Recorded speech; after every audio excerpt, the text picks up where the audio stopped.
Avec des industriels. Donc on va commencer par IBM et ensuite Orange. Donc j'accueille Pierre Gégère de chez IBM. Cantou. Je ne sais pas si le micro marche, mais on va bien voir. Bonjour, est-ce que oui, ça a l'air de fonctionner. Super, bonjour à tous. Il y a eu plein de choses, j'en profite pour vous remercier de l'invitation et pour remercier les speakers précédents. Moi j'ai passé une super matinée et je le dis publiquement, le talk de gens, Virginie, il n'y a rien de personnel, mais le talk de gens qui mêlent tout ce que moi j'avais appris sur l'IA et le quantique, enfin, c'était absolument génial, bravo, franchement c'était top. Donc j'ai un job génial chez IBM, c'est-à-dire de faire des partenariats scientifiques sur l'informatique quantique. Je suis un des directeurs techniques d'IBM en France depuis maintenant... samedi, ça faisait 19 ans dans la boutique. Puis avant, je travaillais au CEA dans le calcul scientifique et donc j'ai fait des mathématiques comme Virginie, c'est-à-dire des mathématiques appliquées à l'informatique numérique, les déviations numériques, ce genre de choses. J'ai adoré ça. Et j'étais au CEA, vous savez, la partie direction des applications militaires du CEA, des choses un peu critiques pour notre pays. Bon, je vais pas trop vous parler marketing IBM. On fait deux choses, de l'informatique quantique, de l'algorithmie, enfin de la cryptographie post-quantique. Je vous parlerai pas du deuxième sujet, on va parler du premier. Sur le premier, on peut différencier ça en deux parties différentes. La première, c'est comment est-ce qu'on fait pour faire tourner des circuits quantiques. Le terme circuit, on n'en a pas trop parlé ce matin, mais en gros, comment on fait pour faire tourner de l'algorithmie quantique vite sur un hardware. Donc ça, c'est mon job à moi, c'est-à-dire comment je fais pour faire le meilleur hardware du monde. Oui, c'est un rôle d'industriel, vous en foutez vous un peu plus en tant qu'utilisateur. Le deuxième partie, c'est comment est-ce qu'on fait pour prendre vos problèmes et les mapper sur cette nouvelle algorithmie. Je pense que ça a été extrêmement bien expliqué ce matin, donc vous n'allez pas voir grand-chose de nouveau sur la partie théorie. Juste pour vous donner des timelines, je ne vous parlerai pas de ce qu'on a appelé la Quantum Utility, qui est un super papier qui a fait la une de Nature en 2023. Je vais vous parler de l'avantage quantique et un peu comment on compte faire de l'informatique quantique tolérant aux pannes demain. Juste pour vous dire ça, c'est parce que je veux vous parler hardware, pour vous montrer que le hardware, il va très très vite. Et il va très très vite parce que grâce à l'IA, on est capable de prototyper très très vite le hardware. C'est un truc qu'on n'a pas forcément toujours en vision, hein, mais en fait, dans tout ce qui est puce électronique, quel que soit le truc de technologie, on utilise beaucoup l'IA pour préparer des nouvelles puces, pour anticiper la préparation des nouvelles puces. Bon, vous vous en foutez. Si ça vous intéresse de voir l'architecture complète de la tolérance aux pannes chez IBM, c'est le papier de Yoder et Al en bas à droite. Et puis après, vous avez à chaque fois un détail. Nous, on n'utilise pas trop des GPU pour faire de la correction d'erreurs et voire de l'encontre d'erreurs parce que c'est une aberration énergétique sans nom. Donc on va plutôt utiliser des FPGA et particulièrement ceux d'AMD. Et donc c'est un papier qu'on a publié il y a quelques jours là-dessus, qui fait suite à notre annonce avec AMD. Et AMD a un autre avantage, c'est que c'est open source. Puis vous avez vu sur Frontier, il y avait marqué AMD, les derniers exascales français sont AMD, etc., etc. AMD, c'est bien. C'est un peu moins propriétaire que nos petits camarades de Nvidia. Voilà, c'est le papier là-dessus. Ça vous intéresse pas, mais si ça vous intéresse de savoir qu'on est capable de faire du on-off sur les temps de cohérence sur un qubit, c'est absolument génial. Si vous regardez le papier, vous l'avez là-dedans. Pourquoi c'est important? Parce que c'est ce qui permet de faire un reset d'une architecture hardware derrière. Et puis pour vous donner une idée de la complexité de ces puces, ça c'est une puce qui marche plutôt très bien, la puce Héron. Et les résultats que je vais vous montrer dans le domaine de la finance ou dans le domaine de la chimie ont été faits avec cette puce-là. Et l'architecture de demain, ça ressemble à celle qu'il y a à ma gauche. Et donc on n'est pas du tout sur le même type de complexité. Et là encore, on a utilisé l'IA aussi pour travailler et pour itérer sur comment est-ce qu'on va mettre en place ces sujets-là. Bon, oui, on sait faire de l'intégration de puces à l'échelle sur des wafers à 300. Ça vous intéresse pas forcément trop. Et ça ressemblera à ça demain dans un data center. On est quand même loin des 3 racks, hein, si je peux me permettre. 3 racks sur un ordinateur quantique, bof, quand même. Mais malgré tout, c'est ça. Vous avez en haut à droite du chart tout ce qui est actuellement installé chez un grand nombre de data centers dans le monde, en Espagne, en Italie bientôt, en Allemagne, dans les data centers IBM en Allemagne, les autres c'est des data centers clients. On a à peu près aujourd'hui 25 systèmes accessibles. Et pour répondre à la question de Frédéric, tu le sais, nous c'est accessible dans le cloud et vous avez tous 10 minutes de temps de calcul gratuit tous les mois. Vous avez besoin de rien, si ce n'est de vous connecter. Et malheureusement, pour des questions de gestion de l'identité. Dernièrement, il faut que vous rentriez une carte bancaire pour qu'on puisse valider que c'est bien votre identité. Avant, on faisait ça par du filtering d'IP, mais le filtering d'IP, ça se truche. Voilà, donc on est obligé de vous filtrer autrement. Une fois que je vous ai dit ça, on va maintenant parler application. L'avantage quantique, c'est le Graal. Donc nous, on espère pouvoir le démontrer en 2026. On va pas le démontrer seul en 2026, on va le démontrer grâce à nos partenaires. On va le démontrer grâce à nos partenaires, et nos partenaires, pour vous donner une idée, alors le marketing, il a été hyper innovant là-dessus. Il a créé quelque chose qui s'appelle le réseau des partenaires IBM Quantum, qui s'appelle l'IBM Quantum Network. Aujourd'hui, c'est 400 et quelques, 300 en direct et 125 au travers de hubs différents. Il y a un peu plus de 60, soit 50 sur le chart, mais 60 partenaires industriels privés qui travaillent avec nous. Aujourd'hui, c'est une majorité d'industries, de chercheurs qui vont faire là-dessus, et beaucoup d'ailleurs dans la recherche en physique ou en chimie quantique, parce qu'en fait, ils vont utiliser nos technologies pour faire, je sais pas, résoudre le modèle de Nishimori. La transition de Nishimori, c'est pas un problème de genre, c'est un problème de physique à l'échelle, et c'est pas du tout si simple que ça avec du classique. Donc, on va l'utiliser autrement. Une fois que je vous ai dit ça, ils vont utiliser un stack qui aujourd'hui, alors c'est pas nous qui le disons, fait un peu référence, qui s'appelle Qiskit, Q-I-S-K-I-T, qui est utilisé, c'est encore le sondage de la Unitary Foundation, la fondation Unitary. Ça fait la 4e année de suite qu'on est à 70% de tous les développeurs mondiaux qui utilisent Qiskit. Donc on est très fiers de ça, on continue de travailler, et il a un énorme avantage, c'est qu'il est agnostique au hardware. Donc il est agnostique à la technologie sous-jacente. Ça veut dire qu'il fonctionne avec les machines de Candela, ça veut dire qu'il fonctionne avec les machines de Pascal, ça veut dire qu'il fonctionne avec les machines d'Alice et Bob et d'autres. C'est un choix qu'on a fait de rendre open source ce sujet-là. Pour ceux que ça intéresse, licence à page V2, vous savez, la capacité à réutiliser, modifier, revendre ce que vous allez faire avec cette belle technologie. Une fois que je vous ai dit ça, bon, ça c'est des animations qui n'ont aucun intérêt. Le hardware, ok, bah, c'est une puce, super. La nouvelle, voilà, on est très fiers de donner des noms d'oiseaux à nos puces. Alors en français, nom d'oiseau, c'est tout pourri. Mais n'empêche que, voilà, c'est comme ça. Donc c'est Nighthawk qui arrive, qui a une complexité rigolote parce qu'il a une topologie square. Ça vous intéresse pas plus que ça. Parlons usage. Sur ces 13 minutes d'usage qui me restent, puis on va prendre des questions avant, donc je vais faire que 7, et comme ça on aura le temps de prendre des questions. L'idée c'est de vous montrer, et j'ai adoré ce que Jean disait, ce que des gens essayent de faire avec un outil. Ils sont pas en train de dire c'est le Graal absolu. Ces 300 membres dans l'IBM Quantum Network, ils ont pour objectif de se dire qu'est-ce que je suis capable de faire avec l'outil à l'état de l'art aujourd'hui du marché qu'on me met à ma disposition. Est-ce que demain j'irai faire autre chose ailleurs peut-être? Est-ce que ça va marcher à l'échelle? Sûrement pas. Est-ce que ça me permet de créer ma propriété intellectuelle pour être prêt demain au moment où la fameuse killer app là, dont on a discuté arrive? Sûrement.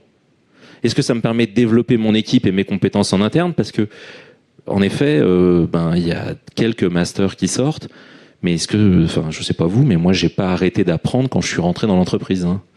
J'ai continué, j'aime dire que je suis à Bac plus 25 maintenant, et c'est la réalité quoi. On n'arrête jamais d'apprendre dans notre vie. Donc en fait, c'est ça aussi qu'ils font ces gens-là. Et ce matin, il y a un sujet qui a été bien évoqué, c'est qu'en fait, il y a deux méthodes pour arriver à ça. Vous pouvez imaginer une méthode empirique, et la méthode empirique, je vais vous le présenter, je vous donnerai des résultats. C'est typiquement le papier fait avec HSBC, qui est sur des séries temporelles et une analyse de séries temporelles sur les marchés financiers obligataires. Ce qui est fait par la Cleveland Clinic, ça n'a absolument rien à voir. On est plus sur des problèmes de chimie moléculaire et de pharmacie moléculaire. Alors là, mes deux experts ici vont dire que je dis des énormes bêtises. C'est sûrement vrai, mais en gros, ils cherchent à s'approcher de la précision chimique, de la chemical accuracy, avec des méthodes hybrides qui vont mixer à la fois classique et quantique. Moderna, c'est des problèmes d'optimisation de l'ARN messager. Alors on est très très loin de ce qu'on sait faire avec du classique. Vu que sur du classique, pour vous donner une idée, c'est 1000, je sais jamais, c'est nucléotides qu'on est capable de, plusieurs milliers de nucléotides qu'on est capable de simuler. Alors que sur le quantique, aujourd'hui, on est très fiers d'avoir le record mondial avec 80. Autant vous dire, on n'est pas du tout au même niveau. Par contre, si le hardware fonctionne et s'améliore demain, bah ça veut dire que Moderna, ils sont prêts. De toute façon, ça tombe bien, ils étaient déjà pas mal prêts sur le vaccin Covid. Ils l'ont démontré par rapport à certains de nos petits camarades français. Ça a été voilà un peu la déception. Une fois qu'on a dit ça, Vanguard, j'y reviendrai, c'est un portefeuille d'optimisation, c'est rigolo. Et puis il y a d'autres gens qui travaillent sur la théorie et la preuve réelle d'avantages quantiques. C'est-à-dire, en fait, quelque part, ils ont été capables sur le papier d'avoir un algorithme. Alors c'est le principe de Shor. Shor, si j'avais le temps, je serais capable de le démontrer sur le papier. J'ai pas le temps, mais voilà. Et ces gens-là travaillent sur ça. Donc que ça soit Oak Ridge, un des utilisateurs de Frontier dont vous aviez mis la photo, que ça soit le RIKEN. Le RIKEN, c'est un peu l'équivalent du DOI ou du CEA, mais côté Japon. Que ça soit Los Alamos National Laboratory, qui a fait d'ailleurs un papier que je vais vous présenter sur la multi-objective optimisation, qui est clé dans plein de domaines financiers. Ou pas que financiers, mais dans plein de domaines financiers. Et je commence par celui-là. Et alors je commence par celui-là parce qu'il est rigolo, parce que déjà c'est 42 qubits, donc quand vous allez lire un papier de recherche sur l'informatique quantique et un papier de cas d'usage sur l'informatique quantique, je vous encourage, c'est pas moi qui l'ai dit, c'est un de mes potes qui s'appelle Olivier Ezrati. Il est le pote de tout le monde dans le milieu quantique. De toute façon, cherchez pas, il n'est pas que mon pote. Mais Olivier, il a fait un super papier sur l'analyse des papiers scientifiques. Et donc, un premier truc, c'est est-ce que c'est juste une preuve théorique de concept sur 3 qubits et demi que je peux faire tourner sur mon Commodore 64 ? Oui ou non. Est-ce que c'est dans un domaine qui est simulable classiquement, oui ou non? Ça ne veut pas dire que ça n'a pas de valeur. Attention, c'est juste pour vous donner une idée du type de papier. Ne me faites pas dire ce que j'ai pas dit. On a fait aussi des papiers sur 3 qubits. Et est-ce que c'est réplicable? Est-ce que c'est réplicable? On y reviendra avec HSBC, typiquement. C'est exactement le sujet. Et puis, est-ce que c'est scalable? Est-ce que, en fait, je suis capable de le faire sur 13, 20, 50 qubits, mais derrière, je ne sais pas le passer à l'échelle? Est-ce que ça demande de la correction d'erreur? Est-ce que ça demande un ordinateur parfait ou est-ce que je peux le faire avec un ordinateur bruité? Tout ce que je vous vais présenter là, c'est fait avec des ordinateurs bruités, donc de la mitigation d'erreurs. Là, c'est un premier truc. Alors, les fronts de Pareto, c'est un peu le principe de si Jean-Philippe, moi, Laurent, on est tous ensemble, mon bonheur influe sur les bonheurs des petits copains à côté. Et donc, quelque part, on va chercher à maximiser le bonheur de tout le monde ou à minimiser le malheur de chacun. Ça dépend un peu le principe. C'est extrêmement utilisé dans plein de fonctions financières, mais pas que financières. En logistique aussi, ou un truc très simple, c'est je cherche à acquérir des nouveaux clients, je veux maximiser mon cash et je veux diminuer mon exposition au risque. En fait, on sait bien que c'est pas possible. Si je veux optimiser mon nombre de clients, il faut potentiellement que je diminue mon cash, voire que j'augmente mon exposition au risque. Ça, c'est des problèmes qui sont extrêmement clés, qui vont s'appliquer à la finance, qui aujourd'hui marchent avec une limite à 42 qubits. Et ce que je peux vous dire sans vous donner le nom du client, c'est qu'on a été capable d'implémenter cette méthode-là. Alors c'est une méthode hybride, c'est une méthode qui est à la fois classique et quantique, comme tout le temps aujourd'hui. C'est-à-dire qu'en fait, il y a une rétroaction et il y a une boucle de rétroaction entre le quantique et le classique. Et d'ailleurs, le classique, il n'est pas petit, c'est une grosse machine classique là-dedans. Donc on vend des GPU, enfin c'est pas nous d'ailleurs, mais bon, on s'en fout. Des gens vendent des GPU ou des CPU derrière et il y a des boucles de rétroaction. Et aujourd'hui, on est capable de passer ça avec plusieurs critères, voire de mélanger ça sur des marchés financiers de manière à faire de l'optimisation multi-objective à l'échelle, donc de choisir des paramètres bien précis et puis après de se battre contre des méthodes que vous connaissez sûrement qui sont Simplex ou qui sont Gurubi. Comme ça, j'ai cité le IBM et le non-IBM, le concurrent d'IBM, qui sont 2 solveurs d'optimisation qui sont à l'état de l'art aujourd'hui, très clairement. Parce qu'on a beaucoup parlé d'IA ce matin en mode génératif. Est-ce que faire d'un solver d'optimisation, je sais que c'est assez has-been parce que c'était Ilog il y a 35 ans, mais n'empêche que c'est de l'IA déjà. C'est aussi une manière de traiter la donnée. Un deuxième exemple, alors là je vous m'excuserai pour le terme, c'est de Ion, ils ont fait exactement le côté du côté théorique encore, et je vais faire un petit zoom, c'est un des problèmes majeurs de ce papier. Alors ce papier, il n'est pas fait que par nous, il est fait par plein de gens, vous voyez, là, les membres du réseau, et ils ont essayé, à l'inverse, plutôt que de prendre un cas d'usage lambda, de l'appliquer à un problème mathématique et de le traduire. Si je prenais les problèmes mathématiques les plus compliqués au monde, en termes d'optimisation, et si je les benchais avec différentes méthodes classiques et quantiques. Donc il y en a une, alors c'est la numéro 3 je crois, voilà, la décomposition en éléments simples de Birkhoff, à vos souhaits, c'est ce qui a été utilisé par Ion dans un objectif de multigrille d'optimisation. Donc j'ai une grille, alors là c'est une grille énergétique parce que Ion c'est un énergéticien, mais bon, Ça s'applique à n'importe quel flux logistique ou à n'importe quel flux interbancaire. Et là, ils sont sur 111 qubits, donc 111 petites particules virtuelles intégrées ensemble, et ça passe à l'échelle, et ils sont capables d'avoir un résultat qui est aussi bon que ce qu'on fait avec le classique. Là encore, on n'a pas encore la killer app. Par contre, c'est très clairement un candidat fort à l'avantage quantique. D'autres exemples derrière. Je reviens sur la partie finance, vu qu'on est un peu hosté par BNP quand même ce matin. Je fais un petit effort là-dessus.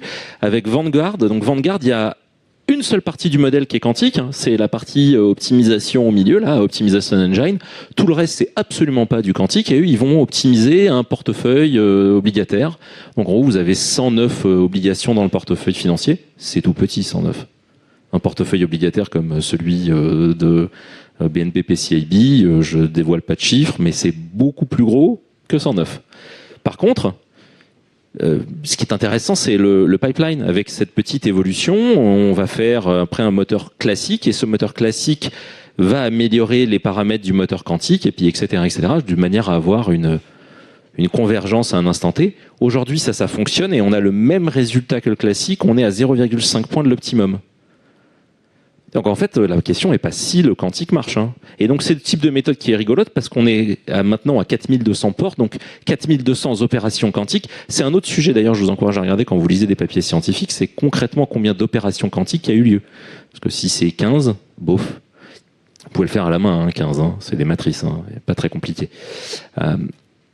Et puis, comme c'était un des sujets que vous m'aviez demandé, obligé, donc on va rapidement parler de ce qu'on a fait avec HSBC. Alors, HSBC, la presse a retenu 34% d'amélioration sur leur moteur de prédiction de ce qui se passe sur l'achat du marché obligataire européen. Bon. Alors en vrai, c'est pas 34% déjà. Ensuite, il faut comprendre quelque chose, c'est-à-dire que vous avez un modèle. Le modèle, c'est les résultats là. En haut, c'est le classique. En bas, c'est le classique qui a ingéré des données quantiques. Et c'est exactement ce que Jean-Philippe disait, c'est-à-dire que là, on n'est pas du tout sur un modèle où on va résoudre le problème avec l'informatique quantique dans le cadre d'HSBC. Dans le cadre d'HSBC, c'est je prends des données classiques bien choisies. Je crois que j'ai un chart précis là-dessus. Voilà. Donc il y a plusieurs secrets de sauce. La première secret de sauce, c'est en haut, je choisis les features qui vont caractériser le modèle obligataire européen et le marché obligataire européen. Ça, c'est pas dans le papier. Bah non, c'est la secret de sauce d'HSBC. Il y a un deuxième truc, c'est comment je vais transformer ces données grâce à l'informatique quantique. Donc en fait, c'est un modèle de transformer, sauf que c'est pas du tout un modèle de transformer. Absolument pas, mais c'est un modèle de transformation quantique. Et ça, c'est le circuit absolument imbitable au milieu. Celui-là aussi, il n'a pas été publié, pour des raisons évidentes. Et ça vous amène à du quantum enhanced ou quantum generated data, je sais pas trop comment on peut le dire. Et après, il y a un énorme travail qui a été fait par HSBC, qui est comment j'intègre ça dans mon pipeline classique. Parce que le pipeline classique à gauche d'HSBC, il est assez simple. J'ai un marché obligataire, j'ai différents dealers d'obligations qui vont se positionner pour savoir s'ils vont répondre ou pas à une demande de cotation sur le marché obligataire. Et le jeu, c'est de dire, si je me positionne, et se positionner, c'est déjà donner une information à la concurrence.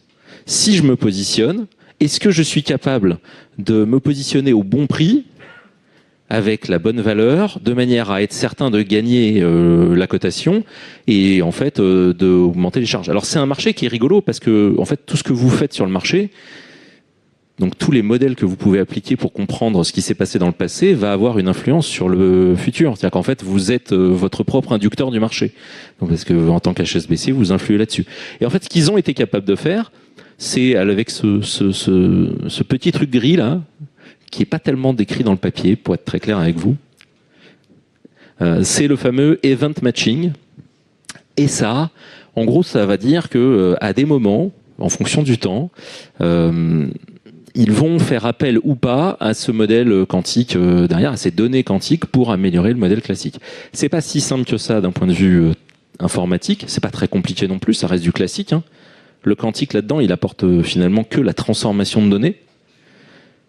Il y a un enjeu là-dessus, c'est qu'on n'est pas sûr que ça soit reproductible. C'est marqué noir sur blanc dans le papier.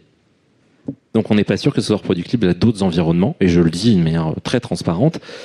Par contre, eux, ils n'en ont rien à faire. Aujourd'hui, ce qu'on peut dire, c'est qu'HSBC est prêt à le mettre en prod.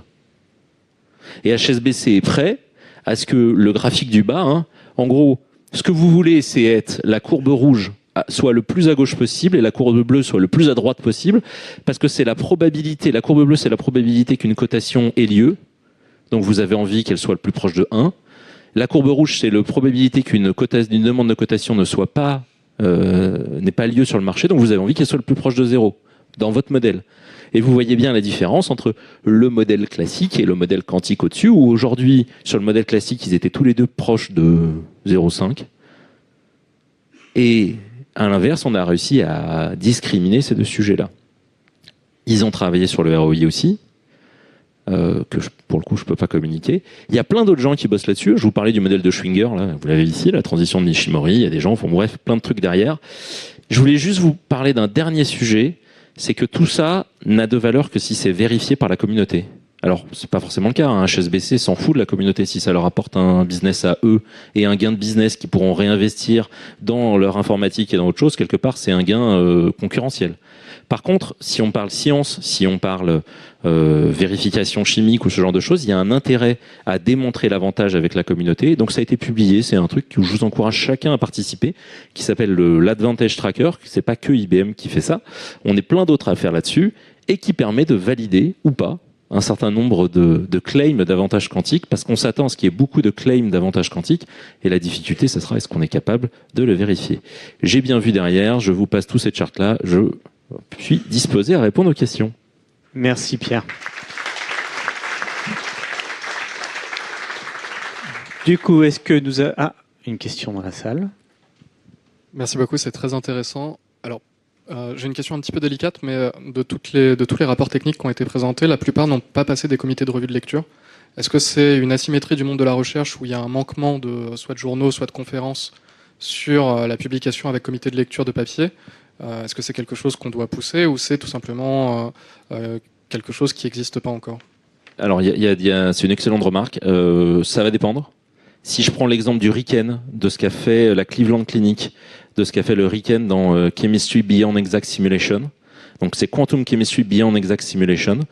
C'est un papier qui a été revu, qui a fait Nature Science et qui est officiellement comité de revue. Et donc ça a validé une méthode qui s'appelle SQD pour Sample Quantum Diagonalization, qui part du principe qu'on va préparer les états sur le classique et faire la diagonalisation inverse sur du GPU. Et par contre, la création des états au milieu seront faits sur le quantique. Ce genre de méthode a été enrichi derrière avec la même chose sur les états de Krylov et les espaces de Krylov, parce que ça peut avoir une application dans un certain nombre de domaines. Donc cette méthode-là, elle a été revue scientifiquement. L'application après sur les cas d'usage, c'est extrêmement compliqué de le faire revoir scientifiquement lorsque vous avez un industriel et de la propriété intellectuelle industrielle. Et donc typiquement, ce qu'a fait, je peux le citer, Boeing sur... c'est public, sur la capacité d'avoir des matériaux et l'impact de la chimie, l'impact du soleil sur la dégradation de la structure du matériau. Et donc, comment est-ce qu'on fait pour anticiper cette dégradation chimique à cause de l'impact du soleil? Ça, c'est un papier dans Archive. La probabilité que ça soit publié dans une revue de science est à peu près nulle, parce que c'est un domaine particulièrement chez Airbus qui s'approche pas mal des gens en kaki, donc ils n'ont pas envie. À l'inverse, la méthode SQD, elle est publique, et elle a été revue scientifiquement. Dans le domaine de la finance et dans le domaine d'HSBC, aujourd'hui, très clairement, comme je l'ai dit, HSBC refuse, et pour des raisons évidentes, de publier les 3 grandes raisons de ce succès-là, et il y a eu pas mal d'itérations.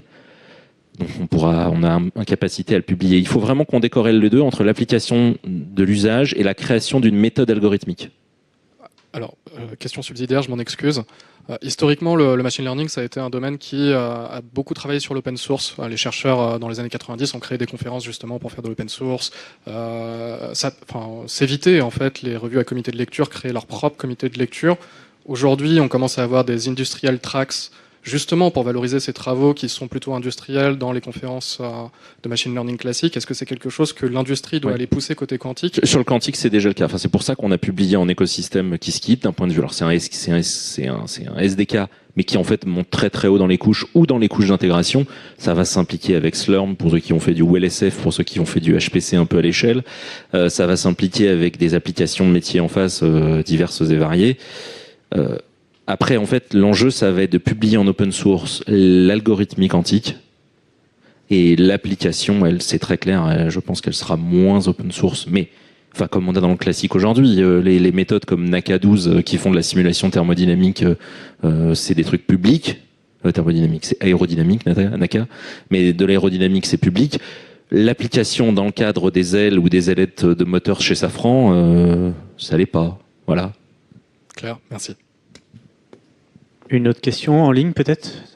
Non? Personne en ligne? J'ai tué tout le monde, c'est super. Ou j'ai intéressé personne, c'est à voir. Tu vois. Je sais pas, Pierre. Mais... Non, mais en tout cas, c'était très intéressant et ce qui permet aussi d'enlever ce côté buzz parce qu'on a beaucoup de choses qui sont publiées, qui sont pas spécialement vérifiées ou qui sont pas reproductibles. C'est aussi important de faire de la veille sur cette technologie-là parce que au-delà des promesses, il y a aussi des choses qui sont pas prouvées. Donc attention entre les faits et la réalité. Je pense que c'est aussi important que de participer, comme on l'a dit depuis le début, avec des acteurs qui sont ou hardware ou software, parce qu'on commence à avoir de plus en plus d'acteurs software, pour permettre d'explorer des cas d'usage. Merci beaucoup, Pierre.